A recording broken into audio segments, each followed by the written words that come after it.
বৃন্দাবনের রাত যেন স্বপ্ন আর অশুভ সংকেতের মাঝামাঝি কোথাও দাঁড়িয়ে। আকাশের চাঁদটি অর্ধেক লুকোনো, যেন সেও কিছু একটা গোপন করছে। কদম গাছের ডালে ডালে কালো ছায়া, আর সেই ছায়ার ফাঁক দিয়েই যেন বাতাস ফিসফিস করে বলছে, আজ রাতে কিছু ঘটবে।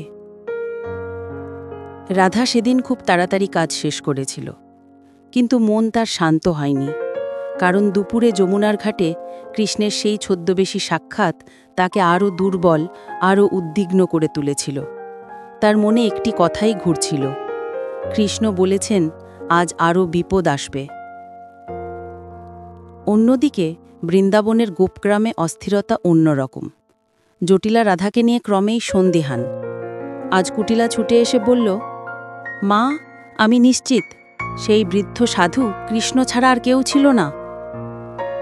আমি তার চোখ দেখেছি, মুখের ভঙ্গিও একই। আজ রাতেই আমি সবটা ফাঁস করব। জটিলার চোখে রাগের আগুন জ্বলে উঠল। আজ রাতে রাভাকে পাহারা দিতে হবে, এক মুহূর্তও তাকে চোখের আড়াল করা যাবে না। রাধার কানে এসব কথা এলেও সে চুপ, কারণ কৃষ্ণ বলেছিলেন, রাতটি তোমার পরীক্ষা রাধে। রাধা আঙিনায় দাঁড়িয়ে আকাশের দিকে তাকিয়েছিল। কদম ফুলের গন্ধে ভরে উঠেছে জনপদ। ওই সময়ে বাতাসে ভেসে এলো অদ্ভুত সুর, হালকা, দ্রুত, পরিচিত বাঁশির সুর। রাধার বুক হঠাৎ কেঁপে উঠল। এ সুর তো কৃষ্ণ ছাড়া আর কেউ তুলতে পারে না, কিন্তু সে জানে জটিলা আর কুটিলা তাকে নজর রাখছে। তবুও প্রেম তো ভয় বোঝে না। রাধার পা যেন আপনা আপনি সুরের দিকে হাঁটতে লাগল, নিঃশব্দে, আস্তে, হৃদয়ের কম্পন লুকিয়ে। রাধা কদমবনের সেই পুরনো জায়গায় পৌঁছে দেখল, একজন দাঁড়িয়ে আছে প্রায় ছায়ার মধ্যে। মেঘের ফাঁকে চাঁদের আলো যখন তার মুখে পড়ল, তখন রাধার নিঃশ্বাস থেমে গেল। কৃষ্ণ। কিন্তু আজ তিনি ছদ্মবেশে নন, আজ তিনি তার চেনা কৃষ্ণ। ঘন নীল বর্ণ, চোখে দেবত্বের দীপ্তি, হাতে বাঁশি, আর মুখে সেই চিরকালীন হাসি। রাধা মৃদু গলায় বলল, প্রভু, আজ এখানে কেন? কৃষ্ণ ধীরে এগিয়ে এসে বললেন, তোমার চোখে যে ভয় দেখেছি রাধে, তা মুছিয়ে দিতে, আর আজ রাতটি শুধু আমাদের জন্য। বাতাস থেমে গেল, নদীর জলও স্থির। মনে হলো পৃথিবী যেন অপেক্ষায়। রাধা বলল, কিন্তু সমাজ, জটিলা, কুটিলা যদি ধরা পড়ে যায়?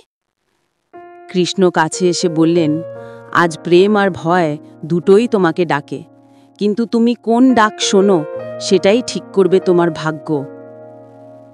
রাধার চোখে অশ্রু। প্রভু, যদি কোনোদিন এই প্রেম ভেঙে যায়? কৃষ্ণ হাত বাড়িয়ে রাধার কাঁধে রাখলেন। যে প্রেম ভাঙে, সে প্রেম ছিলই না। আমাদের প্রেম জন্মের আগেই বোনা, এ জন্ম শুধু স্মরণ। রাধা চোখ নামিয়ে নিল। লজ্জা, ভয়, প্রেম সব মিলেমিশে এক অদ্ভুত অনুভূতি। কৃষ্ণ তখন বাঁশি ঠোঁটে তুললেন। সুরটি ছিল না সাধারণ, এ যেন রাধার হৃদয়ের ভাষা, যা কেবল সেই বুঝতে পারে। আর ঠিক তখন রাধা কৃষ্ণের কাছে গিয়ে ফিসফিস করে বলল, প্রভু, আমি আছি, আপনি থাকুন। সেই মুহূর্তে দুজনের দূরত্ব যেন হারিয়ে গেল। কদম গাছের নিচে তারা দাঁড়িয়ে, রাধার মাথা কৃষ্ণের বুকে, আর কৃষ্ণের হাত রাধার কাঁধে। এই রাত বৃন্দাবন কোনোদিন ভুলবে না। এক নিষিদ্ধ প্রেম তার গোপন অঙ্গীকার করল।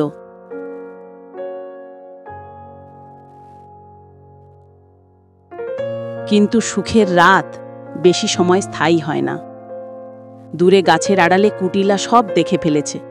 তার মুখে শকুনের হাসি, আজ রাতেই রাধার সর্বনাশ করব। সে দৌড়ে বাড়ির দিকে ছুটল খবর দিতে। রাধা ততক্ষণে বুঝতে পারল বিপদ এগিয়ে আসছে, কিন্তু কৃষ্ণ শান্ত। তিনি বললেন, রাধে, আজ যা ঘটল তা প্রেমের প্রথম শপথ। এখন প্রস্তুত হও, আগামী দিন আরও কঠিন। রাধা কাঁপা গলায় বলল, আপনি থাকবেন তো? কৃষ্ণ শুধু একটি কথা বললেন, যেখানে প্রেম সেখানেই কৃষ্ণ। তারপর হাওয়ার মতো মিলিয়ে গেলেন তিনি। রাধা দাঁড়িয়ে রইল, আকাশের দিকে তাকিয়ে, হৃদয়ে ভয় কিন্তু সাথে গভীর বিশ্বাস।